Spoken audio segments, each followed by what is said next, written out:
Ukraine যুদ্ধ ঘিরে পারমাণবিক তথা তৃতীয় বিশ্বযুদ্ধে মারাত্মক ঝুঁকিতে বিশ্ব। স্নায়ুযুদ্ধের প্রায় 40 বছর পর ফের দুই ভাগে বিভক্ত এ বিশ্বে পরাশক্তি যুক্তরাষ্ট্রের পাশে বেশিরভাগ দেশ থাকলেও শেষ পর্যন্ত রাশিয়ার পক্ষে কারা থাকবে তা নিয়েও মানুষের কৌতূহলের শেষ নেই। একদিকে ইউক্রেনের পাশে দাঁড়িয়েছে যুক্তরাষ্ট্র ও ন্যাটোভুক্ত ইউরোপীয় দেশগুলো, অন্যদিকে রাশিয়াকে সমর্থন করছে উত্তর কোরিয়া, ইরান ও চীন। ইউক্রেন যুদ্ধ যদি শেষ পর্যন্ত ইউরোপে ছড়িয়ে পড়ে তখন নিশ্চিতভাবে রাশিয়ার মিত্র দেশগুলো তার পাশে এসে দাঁড়াবে, এমনটাই বলছেন বিশ্লেষকরা। রুশ আইন প্রণেতা আন্দ্রেই ক্লিসাস সতর্কতা দিয়েছেন, ইউক্রেন যদি যুক্তরাষ্ট্রের দূরপাল্লার ক্ষেপণাস্ত্র ব্যবহার করে রাশিয়ায় হামলা চালায় তাহলে তৃতীয় বিশ্বযুদ্ধ শুরু হবে।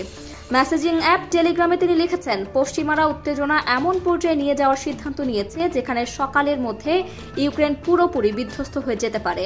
আন্দ্রেই ক্লিসাস জানিয়েছেন, ইউক্রেন যদি যুক্তরাষ্ট্রের দূরপাল্লার ক্ষেপণাস্ত্র দিয়ে রাশিয়া হামলা চালাবে তার সঙ্গে সঙ্গে পাল্টা হামলা চালানো হবে।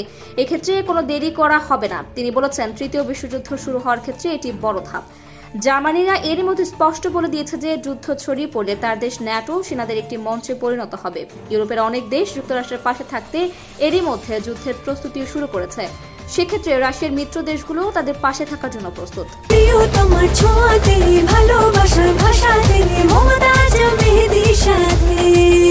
মমতাজ মেহেদি, প্রিয়জন প্রিয়তমার মেহেদি। ইরানকে রাশিয়ার একটি গুরুত্বপূর্ণ মিত্র দেশ বলে বিবেচিত করা হয়। যে কোনো পরিস্থিতিতে ইরান সবসময় রাশিয়াকে সমর্থন দিয়ে যাবে বলে তেহরান জানিয়ে দিয়েছে। কাজেই ইউক্রেন যুদ্ধ যদি শেষ পর্যন্ত বড় ধরনের যুদ্ধের রূপ নেয় সেক্ষেত্রে মস্কো ইরানের প্রকাশ্য সমর্থন পেতে পারে বলে মনে করছেন বিশ্লেষকরা। এছাড়া ভ্লাদিমির পুতিন ও উত্তর কোরিয়ার নেতা কিম জং উনের বন্ধুত্বপূর্ণ সম্পর্কের বিষয়টি এখন আর কারো অজানা নয়। এরই মধ্যে রাশিয়ায় কয়েক হাজার সেনা পাঠিয়েছেন কিম। ধারণা করা হচ্ছে এই যুদ্ধে 1 লাখ পর্যন্ত সৈন্য মোতায়েন করতে পারে উত্তর কোরিয়া। তাই বড় ধরনের যুদ্ধ বাঁচলে পুতিন উত্তর কোরিয়ার কাছ থেকেই যে সবচেয়ে বড় ধরনের সেনা ও অস্ত্র সহায়তা পাচ্ছেন তা নিয়ে কোনো সন্দেহ নেই। এছাড়া চলতি বছরের ফেব্রুয়ারিতে ইউক্রেন ইস্যুতে রাশিয়াকে খোলাখুলি সমর্থন দেন চীনা প্রতিরক্ষামন্ত্রী ডং জান।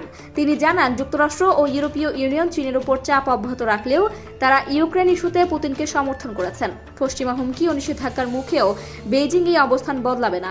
এরকম অবস্থায় বড় ধরনের যুদ্ধ বাঁধলে রাশিয়া চীনের মতো শক্তিশালী একটি দেশকে যে পাশে পাবে তা নিয়ে কোনো সন্দেহ নেই।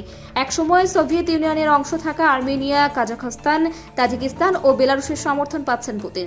এ দেশগুলো সার্বিকভাবে রাশিয়াকে সহযোগিতা করবে বলে মনে করা হচ্ছে। এরই মধ্যে রাশিয়ার প্রতিবেশী দেশ বেলারুশে পারমাণবিক অস্ত্র মোতায়েন করা হয়েছে। আর লাতিন আমেরিকা থেকে কিউবার সমর্থন পাবে রাশিয়া, তা নিয়েও কোনো সন্দেহ নেই বিশ্লেষকদের।